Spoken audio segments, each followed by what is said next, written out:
আসসালামু আলাইকুম। আমি চরমোনাই যে পীর সাহেব আছেন তাকে নিয়ে কিছু কথা বলবো। উনি একজন ধর্ম ব্যবসায়ী।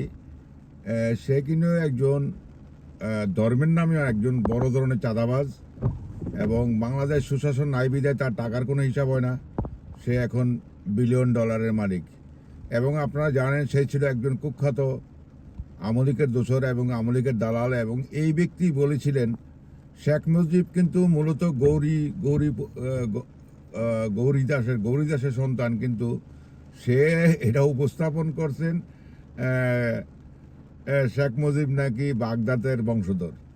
এটা টোটালি ভুয়া। এটা তার ফয়দা লুটার একটা হাদিস কোরআন দিয়েছে এবং আপনারা জানেন সে এক ওয়াজে বলেছিল হাসরের মাঠে নাকি সে লঞ্চ নিয়ে যাবো তার হিসাব সব ভক্ত মুরিদানকে থেকে ব্যস্ত নেওয়ার জন্য।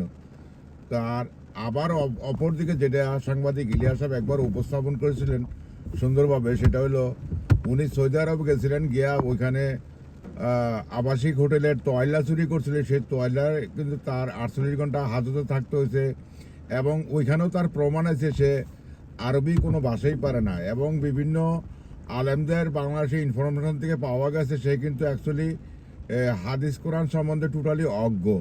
তার মূল ব্যবসা হলো পিরালি ব্যবসা। সে মানুষকে ঠকাইয়া সে বিলিয়ন ডলারের মালিক, এটাও চিরন্তন সত্য। এবং বিএনপি যে চাঁদাবাজি করে সেটা ন্যাক্কারজনক, সেটা আমি তীব্র ঘৃণা জানাচ্ছি এবং এটা সঠিক নয়।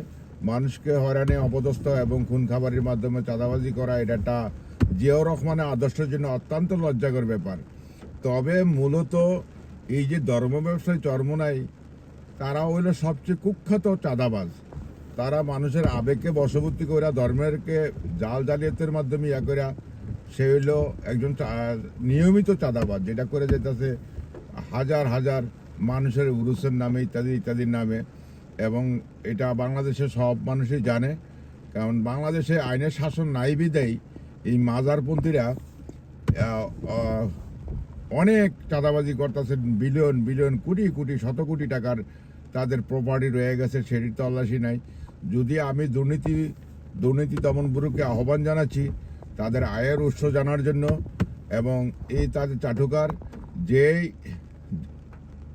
বাংলাদেশে চাঁদাবাজি হয় সেটা ঠিক আছে, সে এখন উদ্যুক্ত হয়েছে জিয়া পরিবারকে অপমান অপদস্থ করা, সেটার আমি তীব্র নিন্দা জানাচ্ছি এবং ঘৃণা জানাচ্ছি। এবং যেই লোক একটা কালপিট ধর্ম ব্যবসা করে চলে, সে হইল একটা বাংলাদেশের কুখ্যাত বড় চাঁদাবাজ ধর্মের উপরে। তাকে আইনের আওতায় আনা উচিত এবং তার ধন সম্পদের হিসাব নেওয়া উচিত। সেটা আমি বাংলাদেশের দুর্নীতি দমন ব্যুরোকে আহ্বান জানাচ্ছি।